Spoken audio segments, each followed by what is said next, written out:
하나님 말씀 여호수아서 1장입니다. 여호수아서 1장 1절에서 끝절까지 말씀 교독합니다. 1절 말씀 제가 먼저 받들어 봉독드립니다. 여호와의 종 모세가 죽은 후에 여호와께서 모세의 시종 눈의 아들 여호수아에게 일러 가라사대 너희가 하나님의 성전인 것과 하나님의 성령이 너희 안에 거하시는 것을 알지 못하느냐. 모든 정사와 권세와 능력과 주관하는 자와 이 세상과 오는 세상 일컫는 모든 이름 위에 뛰어나게 하시고 또 만물을 그 발 아래 복종하게 하시고 그를 만물 위에 교회의 머리로 주셨느니라. 교회는 그의 몸이니 만물 안에서 만물을 충만케 하시는 자의 충만이니라. 평강의 하나님이 친히 너희로 온전히 거룩하게 하시고 또 너희 온 영과 혼과 몸이 우리 주 예수 그리스도 강림하실 때에 흠없게 보존되기를 원하노라. 너희를 부르시는 이는 미쁘시니 그가 또한 이루시리라. 대한민국의 2020년 1월 지금 9일입니다. 1월 9일.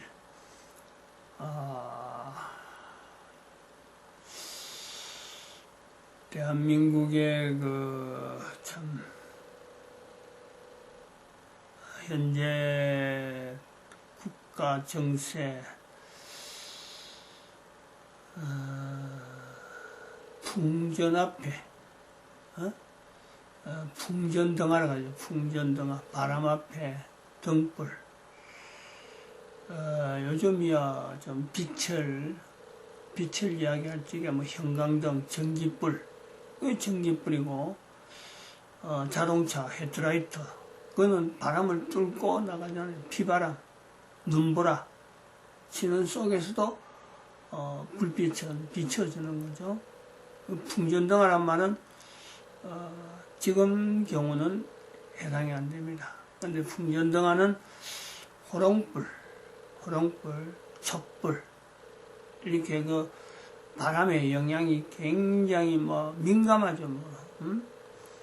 촛불 같은 거 켜놓고 문 닫아놓는 문을 조금만 열어도 바람이 조금 불어도 촛불이 일렁일렁 하잖아요. 그러니까 그 일렁일렁 하는 것 자체가 바람이 조금만 세면은 꺼져버리잖아요. 특히 촛불은 끌 때 입김을 그냥 입김 불어가 끄면 촛불 꺼지거든요. 풍전등화란 말은 빛이 필요한데 바람이 불어버리면 빛이 꺼지니까 풍전등화다. 위기라는 위기. 대한민국이 작년 이때만 해도 위기란 말은 안 썼습니다. 위기란 말은 이제 안 썼다는 거는 일반 사람들이 그렇다는 일반 사람. 우리 같은 사람들도 그랬지요. 작년 3월 달에 우리가 국가 역사 정체성을 이야기하는데 그거는 하나의 단어상, 하나의 국가 역사 정체성을 우리가 그 교회에 그 복음으로 삼아야 된다. 복음이라는 이 개념 자체를 전도한다, 복음을 전한다, 막연하게 할 것이 아니라 다 국가 단위로 그 국가의 역사에 하나님이 함께 하심에 대한 임마누엘의 그 역사적인 내용을 간추려서 대한민국이 1919년에 3.1운동이 있은 거와 마찬가지로 3.1운동과 1445년에 한글이 선포되어져서 대한민국의 국가역사 정체성을 찾는다면은 그렇게 한 거예요. 그렇게 해서 대한민국의 모델이다. 전 세계 가운데서 우리나라가 국가역사 정체성을 찾는데 모델 국가다. 그래서 이 내용에서 하나님의 임마누엘이 있다. 하나님의 우리 민족에게 함께 하심에 대한 표시를 우리는 국가 역사 가운데서 찾아내서 이것을 국가 단위의 복음으로, 복음이라는 것은 마치 막연하게 오신 예수 그리스도를 알리는 것에만 이 복음인 것이 아니라 오실 예수 그리스도가 분명히 있는데 이걸 준비해야 되기 때문에 오신 예수 그리스도에 대한 내용은 이미 2000년의 역사적인 사실로 없기 때문에 그 역사적으로 오신 내용에 대해서 국가 단위로 역사 속에 하나님의 함께 하심에 대한 임마누엘 예수 그리스도, 이미 오신 예수 그리스도가 각 나라에 어떻게 연결되느냐, 그걸 역사 가운데 찾아봐라. 다 관계에 있다. 제일 먼저 누구나 쉽게 찾을 수 있는 건 달력에 있다. 달력에. 그럼 그 달력이 전파되는 과정이라든지 그 과정에서 사람들 입에서 오르락내리락 하는 여러 가지 내용이 있는데, 우리나라 같은 경우는 달력이 없을 때라든지 또 교회가 없을 때라든지 그때라도 이미 우리는 그 유월절에 대한 개념, 유월절이라고 하는 이 어떤 사건, 동지파죽이라고 하는 이 내용이 있단 말이에요. 이 내용을 갖고 동지파죽은 바로 예수 그리스도께서 오실 시점에, 바벨론에 포로가 있던 유대인들이 페르시아를 거쳐서, 페르시아가 성경에도 나오니까 페르시아를 거쳐서 인도로 내려오면 인도로 한 단계는 이미 고국으로 포로 이후에 다시 가나안 땅으로 돌아간 성경에 있는 유대인들의 흐름이 있었는가 하면은 또 한 그룹이 반대 그룹에 같이 고국으로 돌아오지 않았지만은 바벨론에 머물러 있다든지 그 다음에는 또 페르시아를 거쳐서 영향을 미치는 그 사람들이 가나안 땅에 있던 그 유월절, 양을 잡던 그 내용을 하지 못하는 문화를, 이미 자기들은 바벨론에 포로왔기 때문에 자기 나라가 가지고 있던 유대인들의 그 풍습을 나타내지 못한 어떤 환경은 이미 자기들에게는 이미 만들어져 있는 거예요. 그에 대한 대안으로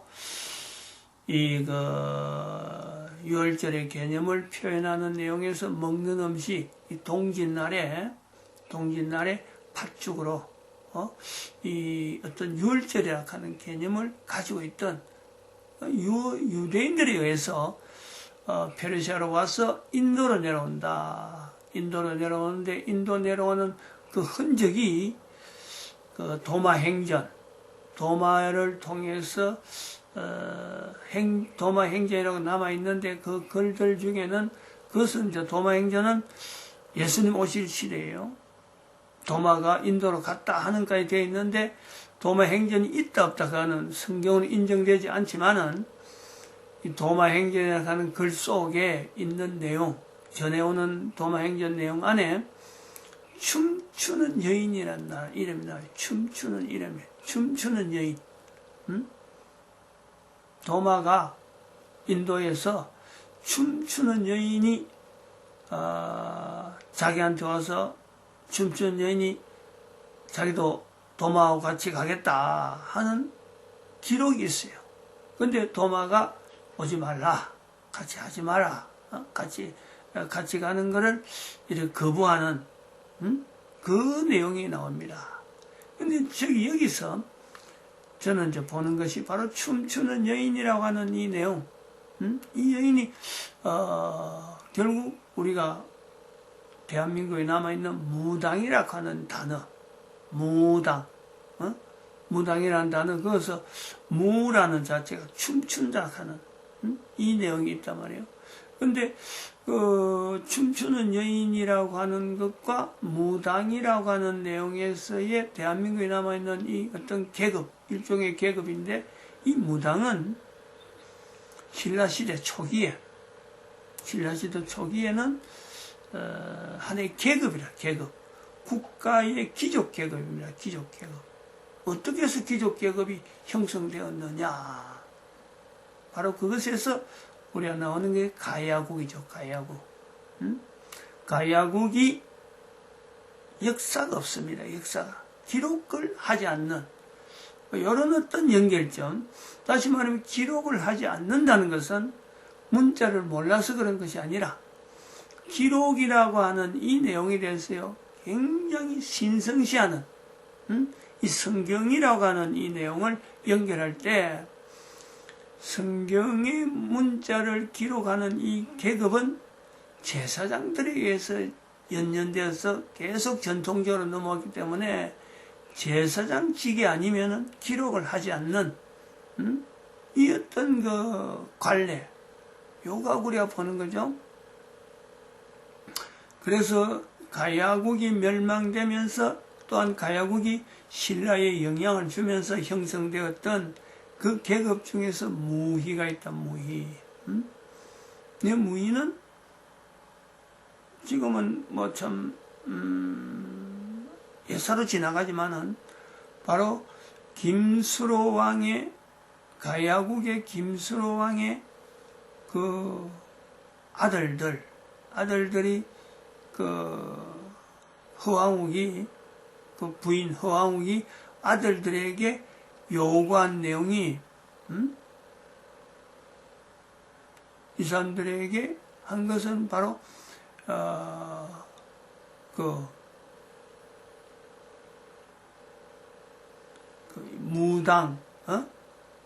무당이 되는 이 계급을 요구를 했어요. 김수로 왕이 허왕욱하고 결혼돼 갖고 난 아들들한테 그래서 그들로 하여금 백제 땅으로 보냅니다. 백제 땅으로. 그것은 지금 보면은 바로 불교죠. 백제 땅으로 보낸 불교.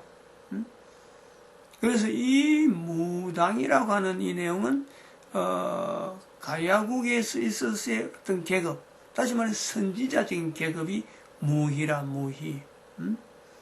무당이라는 계급은 선지자적인 계급. 그래서 신라시대 때 박혁거세의 엄마라고 하는 이 여인이 무당 계급으로 남아있는 그 흔적을 우리가 보는 거죠. 저는 그 부분에 제 지역이 경남 지역이라 경남 지역인데 동짓날에 되면은 어릴 때부터 제가 고정적으로 우리 부모님에게서 받은 그 어떤 영향은 이 동짓날은 뭐 하여튼 그 팥죽을 다른 집은 잘 안 끓이는데 우리 집은 조금 그 먹는 것이 조금은 여유가 있어가지고 우리 어머님이 동짓날은 동지 팥죽을 어마어마하게 많이 끓입니다. 동네 막 나눠줘요. 동네 많이 나눠줬어요. 그래서 나는 동짓날은 팥죽 먹는 것이 그냥 팥죽도 한 그릇 두 그릇이 아니고 하여튼 뭐 몇 끼를 여유있게 다른 사람 안에 나눠줄 정도로 끓여갖고 막 큰 솥에다가 한 솥, 솥이 있는 대로 끓이는 거예요. 솥이 있는 대로. 그 왜 그랬는지는 그때는 몰랐는데 지금 그리 연결하면은 바로 동지 팥죽하고 또 그 때가 성탄절이라는 때를 또 연결되면서 이 가야국으로 통해서 흘러온 것이 아닌가 이런 추정을 그래 하죠. 연결합니다. 그래서 그것을 신앙적으로 우리가 지난번에도 말씀했지만 성탄절 때 동짓날부터 시작해서 일주일간 그래서 오실 예수까지 오실 예수님 재림 예수님까지 준비하는 기간으로 삼자 하는 절기를 여기서 계속 주장을 하는 겁니다. 이런 우리 대한민국에 있는 역사에 벌써 달력이라는 내용들이 나중에 이제 연결되잖아요. 떨어져 있던 달력이라고 하는 이 문화도 전 세계 가운데 떨어져 있었는데 이것이 연결되면서 또 성탄절, 모든 사람들이 달리기 없어도 성단전은 다 받아들였는데, 그러면서 대한민국의 동지 파쪽을 연결하면은 바로 인도로 넘어와 가지고 중국 밑으로 중국 남쪽으로 넘어와서 중국 남쪽에서 허왕욱이 가야국으로 들어오는 김수로 왕도 그쪽으로 왔고, 허왕욱도 나중에 그쪽으로 돌아온 하나의 루트. 그러면 중국에 이미 퍼져 있는, 인도로부터 중국에 정착해 있던 유대인들이 있다는 거죠. 그 흔적도 우리가 볼 수 있어요.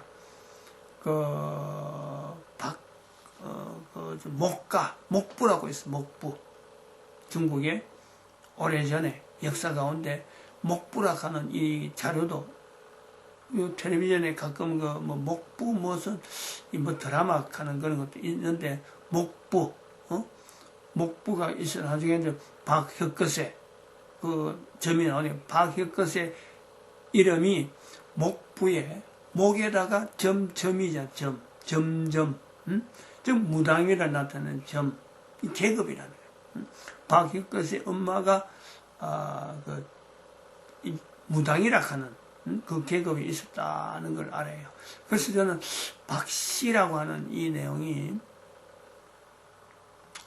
또 박정희, 박근혜 연결되어 있는 대한민국에 남아있는 역사관 흔적이 박씨라고 하는 이 부분도 전혀 무관한 건 아니다. 하나님이 이렇게 대한민국 역사 가운데 이승만 대통령, 그리고 박정희 대통령, 박근혜 대통령, 그 박근혜 대통령 다음에 나오는 문재인, 여기 어마어마한 대한민국의 정체성의 이 간격을 만들어내는 이 부분이요. 지금은 아무도 이런 부분을 염두에 두지 않지만은, 역사가 흐르면은 대한민국 역사의 정체성에 대한 내용을 이야기할 때 박근혜와 문재인에 대한 이 간격은, 이거는 어마어마한 거예요. 어마어마한 거예요. 그 정체성을 가지고 볼 때는 그렇다는 거예요. 이런 개념을 갖고 있어가지고, 지금 대한민국의 역사가, 정치 자체 흐름, 국민들은 잘 모릅니다. 거의 대부분 국민들은 모르죠. 교회 안에서도 이런 내용을 이야기하는 사람은 거의 없으니까, 더구나 대한민국의 현재 위치가 풍전등화락하는 이 내용은요, 거의 모르죠. 안다는 사람들은, 아마 풍전등화락하고 인식하는 사람은, 지금 정광훈 목사가 대한민국은 망했다 하는 것에 지방에서 버스 타고 토요일 날 올라가서 집회 참석하는, 또 글을 보내는 가족들, 요 정도의 하나지, 대한민국은 망했다 하는 것에 대해서 민감하게 아차 하고 받아들일 사람은요 거의 없어요. 더구나 풍전등화락하는 이런 내용에 실질적으로 좀 생각할 때마다, 현재 오늘을 보내면서도, 이 시간을 보내면서도, 야, 이거 참 나라가 어떻게 하면 되냐 하는 고민하는 사람은요 아마 몇 사람 안 되겠죠. 몇 사람 안 될 거예요. 분명히 제 혼자는 아닙니다. 여러 가지 측면에서, 야, 이 나라 참 어떻게 되겠나 걱정하는 사람이요. 자나깨나 이 걱정뿐이죠. 일하면서 눈 뜨면서, 아이고, 오늘 또 다른 어떤 사건이 있을란가, 오늘 어떤 다른 사건. 요즘은 특별히 이거 유튜브, 그 뉴스가 이런 자료를 보내는 데에 또 유튜브 하는 사람들이 있어서 다행히 여러 측면에서 군사 방면에 신인경 국방대부이라든지 또 김정봉 안보 뉴스라든지 하는 이런 내용, 또 김영호 세상 읽기 하는 이런 그 관계, 그 다음에 배성희의 그 변호사가 나타내는 또 이런 시사관계를 변호사 눈으로 조목조목하게 신문에 난 것들, 뉴스화가 된 것들을 이렇게 정리를, 주변 정리를 해갖고 알려주는 거라든지, 고성국 TV라든지, 그 다음에 신의 한수, 펜의 마이크, 제가 관계되는 이런 내용은요, 하여튼 시간만 나면은, 다른 거 하다가도 조금만 틈만 나면은, 핸드폰에 뉴스를 듣는 거예요. 그러면서 가끔 또, 전혀 다르게 정강용 TV인가? 정강용 TV에서 나오는 내용, 이런 거 보면은 말이요. 그거는 더, 좀, 폭넓게, 좀, 지금 현재 어려운 것들, 그런 거 골라가지고 탁탁 찍어내는데, 참, 그런 거, 그러니까 24시간, 잠자는 시간 빼고, 늘 지금 우리 국가가 어렵다, 위기다. 참, 항상 이 한숨을 쉽니다. 한숨 쉴 수밖에 없어요. 어느 정도 위기냐. 제가 그 이야기를 다 해봐야 어떻게 하겠어요. 그 표현을 정확하게 다 못하죠. 그 정확하게 표현하려면은, 자유일보의 내용을 이야기하면 좋겠다. 자유일보 지난 1월 4일날 토요일날 올라가서 가져온 신문이 10,000부밖에 안 나왔는데 그 10,000부 중에 있는 내용을 제가 한 부를 그냥 배포를 했으니까 이걸 많이 다뤘죠. 그래서 10,000부밖에 없다 싶어서 이 10,000부 중에 있는 이 내용은 굉장히 귀하다 싶어서 이걸 가져왔는데 주제가 자유민주주의 사망입니다. 사망. 이 내용을 한번 읽어주려고 그래요. 연동형 비례 대표제라는 전대미문의 날치기 선거법 개정에 이어 드디어 상권 분립을 완전히 무시하는 반헌법적인 공수처법이 통과되었다. 이제 대통령 개인 한 사람이 전체를 다스리는 독재, 탄이 TYANNY가 시작된 셈이다. 이로써 대한민국의 자유민주주의 체제는 완전히 사망했다. 설사 오는 4월 15일 총선에서 문재인 정부의 독재를 국민이 심판할 의지가 크더라도 작금에 기울여진 운동장 상태로는 자유한국당과 우리공화당 등 보수야당이 절대로 이기지 못하는 상황이 되어버렸다. 1+4라는 이상한 형태의 합종연행이 지속적으로 성행할 것이다. 또 집권여당이 좌파 시민단체들을 동반해 자유한국당 등 보수야당 후보들을 터무니없이 고발하고 검찰과 경찰이 이를 받아서 강압적인 수사를 해댄다면 선거 결과는 보수여당에게 전적으로 불리한 상황으로 전개될 것이다. 결과적으로 대한민국은 70년 헌정사 최초로 더불어민주당이 모든 정당들을 압도하는 소위 단일 정당 국가 원파티 스테이트로 전락할 가능성이 높아졌다. 작년 10월 3일 개천절을 계기로 조국 사태에 분노했던 애국자유 시민들의 응집과 청와대와 광야교에서 3개월에 걸쳐서 노숙을 하고 있는 정광훈 목사를 비롯한 애국자유 시민들의 노력은 결국 자유한국당을 비롯한 우파 정당들의 분열과 무능으로 제도적으로 결집되지 못하고 광장을 울리는 함성으로 흩어질 운명에 처했다. 한시 앞이 광장에서라도 젊고 유능한 새로운 정치 전사를 소개하고 이들의 목소리를 대중이 경청할 수 있도록 자리를 마련해 줘야 한다. 그러나 현재 광장에서 여전히 올드보이 일색이다. 이런 올드보이들이 주도하는 여러 우파 조직도 좌충우돌 내부에서 흩어지고 애국자유 시민들의 주목을 받지 못하고 있는 실정이다. 특히 자유한국당의 한교안 대표는 정치적으로 너무 무능한 모습을 보이고 있다. 정치 리더십이란 시대 정신의 정확한 인식과 이를 수반하는 결기다. 황 대표는 삭발과 단식을 감행했지만 그 어떤 결과도 거두어들이지 못하고 해프닝으로 마감되고 있다. 결국 황 대표는 선거법 개정과 공수처법을 눈뜨고 통과시켜 주었다. 다소 가혹하게 들릴지 모르겠지만 더불어민주당과 문재인 정부의 독재를 허용하고 도와주는 제5열의 역할을 황 대표와 자유한국당이 한 것이다. 물론 황 대표와 자유한국당은 자꾸 이 점을 부인하고 싶을 것이다. 하지만 문재인 정부와 여당의 정치공학적 선동 전략을 전혀 읽어내지 못하고 그 결과 이들로부터 비아냥거림과 조롱을 감수해야 하는 처지가 된 것이다. 문정부의 독재에 맞서는 국민적 저항이란 문제를 감안해도 전 세계 어디를 찾아봐도 역사적으로 국민들의 순수한 저항권의 발로로 권력이 무너진 사례는 없다. 따라서 영국의 시민사회를 이론적으로 재단해내었던 존 로크의 저항권은 현실 세계에서는 불가능한 하나의 신화에 지나지 않는다. 금모으기 운동 같은 국민 저항이 나와야 하는 소제목입니다. 특히 조직되지 않은 막연한 형태의 저항권으로는 절대로 권력을 독점하고 있는 독재 세력의 조직력을 당할 수 없다. 이렇게 봐도 저렇게 봐도 참으로 답답하고 침울한 정치적 형국이 아닐 수 없다. 그래도 우리는 묻지 않을 수 없다. 앞으로 어떻게 할 것인가? 이대로 무너질 것인가? 그렇지 않다. 이대로 무너질 수는 없다.